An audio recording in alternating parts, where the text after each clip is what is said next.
Hey guys, it's G. Today we're going to make this Dutch pour and modify it with a little bit of paint. So first let's get the pour part out of the way. My recipe for this is 2 parts Floetrol to 1 part paint for pretty much all of your colors. And, depending on the weather and the climate, if you don't find it runny enough, just go ahead and water it down or just add a little bit more Floetrol, your preference. Now, the base, titanium white, doesn't have any silicone. All these colors do have silicone, except the black that I'm going to use at the end. Okay, so I'm using a crimson red, a mid yellow. I'm going to use some magenta.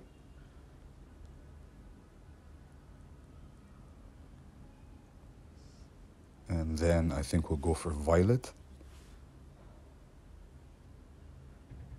And now these are the colors that have the silicone. And then we'll put just a small drizzle, because all these colors are relatively transparent. We're going to need a good opaque to anchor them down. Okay, and now we're going to add a little bit white on the edges.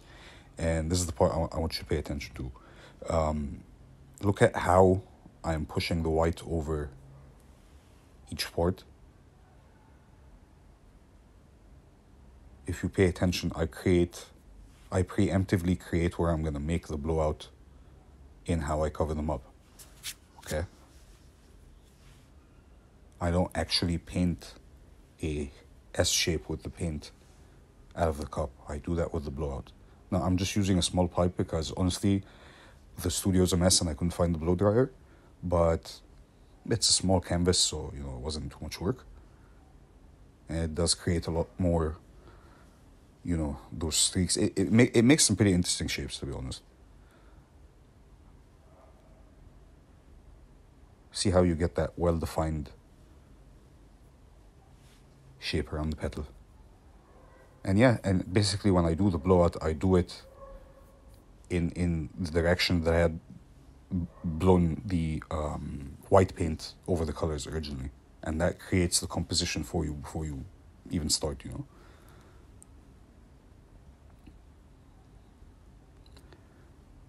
And now I'm just pushing off any excess paint. Usually when the paint is this runny, it dries no problem.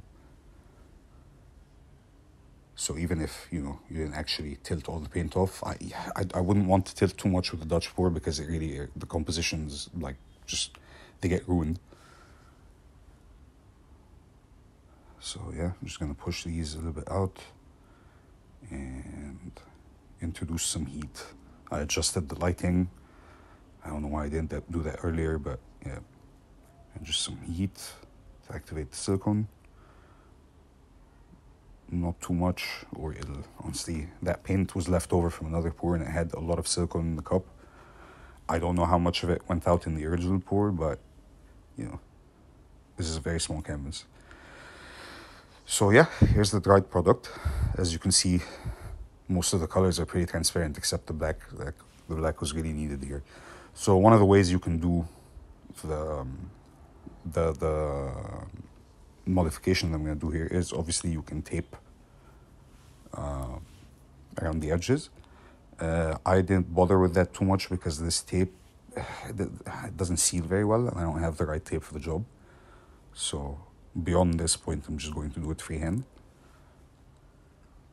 Now, the main idea I was trying to do is, if you've seen Olga Sobi's Dutch pours that have geometric shapes, sort of creating a 3D look. Sometimes they pass over the pour, sometimes they pass under the pour, and it looks really interesting.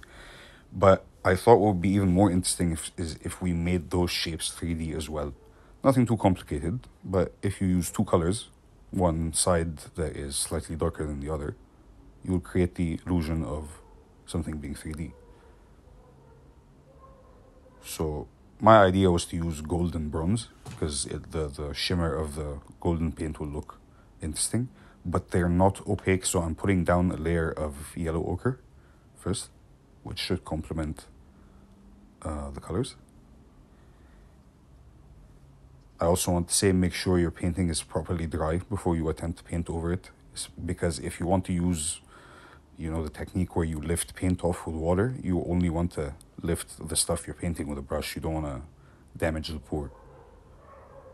And in this particular case, honestly, I didn't bother varnishing it first because I knew that what I would be doing freehand wasn't that complicated. It's not like trying to paint the entire canvas. You should occasionally try that because it forces you to kind of commit, and that can usually bring about interesting ideas.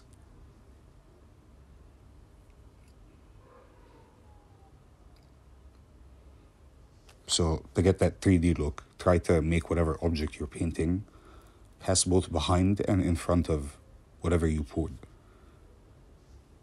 And it will create a lot of depth to the composition.